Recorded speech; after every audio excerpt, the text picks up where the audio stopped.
Camarades, bonjour. Nous sommes le 1er avril aujourd'hui, qui marque donc le début du deuxième trimestre de l'année 2025 et bien sûr donc la fin du premier trimestre. Et je suppose que tous les chefs de bureau, chefs de service ont pu faire le bilan de ce premier trimestre et aussi se donner des perspectives pour le deuxième trimestre. En tout état de cause, je pense que l'idée est de se sacrifier, de toujours donner le meilleur de soi-même pour donc le bonheur donc de notre peuple et pour que notre patrie puisse rayonner.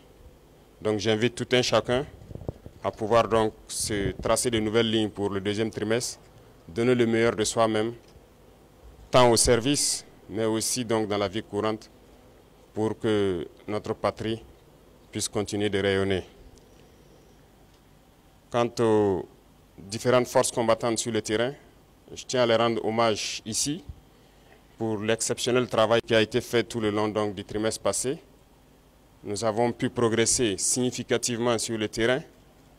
Nous avons pu reconquérir des zones qui étaient sous emprise terroriste il y a 4-5 ans de cela. Nous avons pu donc libérer ces zones.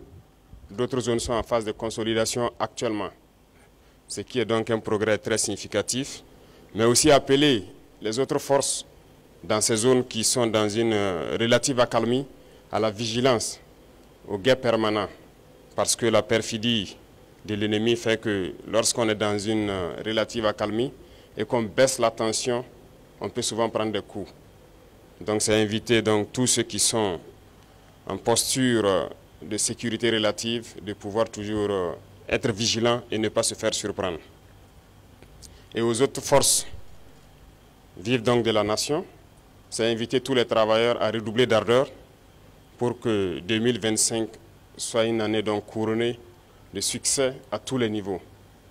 Et quant à la masse populaire, j'inviterai les gens donc à la vigilance, parce qu'aujourd'hui, plus que jamais, les apatrides, les ennemis de la nation sont très actifs et vous pourrez le constater. Du côté de la lagune, ils sont réunis depuis plusieurs jours. Leur objectif, c'est de faire vivre au Burkina Faso les événements de 87. Mais oubliant donc que les époques ont changé et nous sommes sur le pied de guerre, nous les attendons de pied ferme, leurs mercenaires et leurs actions. Et je tiens à le dire, nous serons impitoyables. Ils peuvent continuer à rêver, mais le Burkina va poursuivre. Et c'est pourquoi, depuis Zignaré la dernière fois, j'invitais tout un chacun à être très vigilant, à ne pas céder à la manipulation. Comme vous pouvez le constater, leur action se résume à la désinformation, la manipulation, la subversion. Il faut que tout un chacun puisse donc rester serein avec l'objectif en face pour ne pas se laisser détourner. Parce que nous serons aussi sans état d'âme pour ceux-là qui vont se laisser manipuler. Seuls ceux qui sont cupides, ceux qui veulent tout pour eux-mêmes, peuvent se faire manipuler par ces apatrides-là. Restons concentrés. Et s'il faut qu'on le dise haut et fort ici, nous ne sommes pas dans une démocratie, nous sommes bien en révolution, progressiste, populaire. Il faut que tout le monde comprenne ça.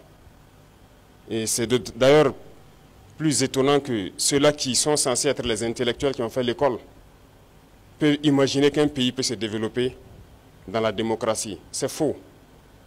Quand on nous cite un seul pays qui s'est développé dans la démocratie, ce n'est pas possible. La démocratie n'est que l'aboutissement. On passe forcément par une révolution et nous sommes bel et bien en révolution. Ceux qui ne l'avaient pas compris, on le dit encore haut et fort. Il faut que tout le monde incorpore cela. Et notre rôle de communiquer, d'expliquer, de faire comprendre ce que c'est que notre révolution, nous allons continuer à le jouer. Donc, cette question de démocratie ou de libertinage, d'action ou d'expression, n'a pas sa place. Je l'ai dit une fois, autant que vous pensez que vous êtes libre de parler et d'agir, l'autre est libre de parler et d'agir également. Et là, nous aboutissons à une société de désordre. Et comme d'ailleurs, ça tombe bien que nous sommes en pleine célébration des journées patriotiques, le thème est d'ailleurs l'ordre et la discipline. On ne fait pas de révolution dans le désordre. C'est impossible. Et l'ordre, nous allons faire régner l'ordre et la discipline pour que nous puissions progresser. Parce que les réformes sociales, économiques, politiques, idéologiques ont besoin d'ordre et de discipline. Et tout un chacun a son rôle à jouer dans cela. Donc, appropriez-vous la révolution, parce que beaucoup de gens, depuis 2 ans maintenant, ont embarqué dans le bateau par opportunisme. Mais nous sommes en train de surfer sur des vagues géantes. Nous sommes dans la tempête, nous sommes dans des vents de face très forts. Et ces gens-là, ils ne pourront jamais rester dans la barque. Au fur et à mesure, ils vont tomber à l'eau et vous les verrez. Mais nous allons poursuivre, parce que notre objectif, c'est de trouver les eaux calmes et de pouvoir naviguer. Lorsqu'on va quitter la tempête, sur les eaux calmes, je pense que nous allons surfer sans problème. Donc, invitez tout le monde à la vigilance, parce que l'ennemi sait recruter, et il recrute encore des traîtres. Pas plus qu'il y a quelques jours, des traîtres ont été arrêtés. Et qui j'appelle traîtres? C'est ceux-là qui sont parmi nous, qui continuent de travailler, d'être des agents pour des ambassades de pays impérialistes implantés au Burkina Faso. Certains ont été arrêtés et nous poursuivrons pour démasquer d'autres. Ils sont là dans notre administration, ils sont là dans les organisations de société civile, ils sont là dans les organisations politiques.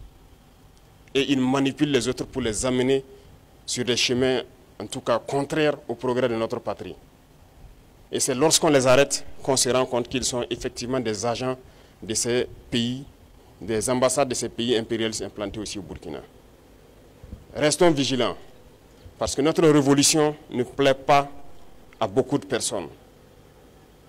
Ces valets locaux et ces sous-préfets qui sont là à exécuter les ordres de leurs maîtres, croyant pouvoir mettre fin à notre révolution, qu'ils comprennent que nous avons pris toutes les mesures.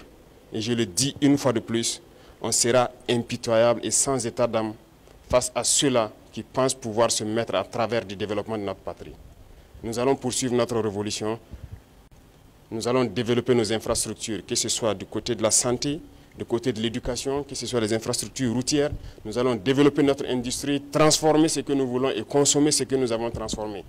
Le Burkina va rayonner, n'en déplaise à ceux-là qui ont la nostalgie encore des années 87, je le répète.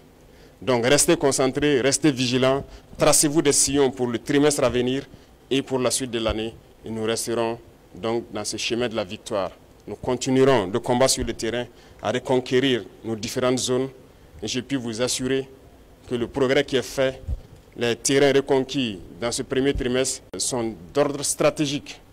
Et ça nous a permis d'aller nous implanter jusqu'à la frontière. Et ça, c'est très remarquable. Nous allons poursuivre donc dans ce sens, zone par zone, étape par étape, pour nettoyer le territoire et reconquérir l'entièreté de notre pays. Merci à tous. Bonne semaine et bonne chance pour les trimestres qui commencent. Soyez ceux-là aussi qui véhiculent notre idéologie au sein donc de la masse populaire. Merci, très bonne journée à tous et que Dieu bénisse notre chère patrie. La patrie ou la mort, nous vaincrons. Merci.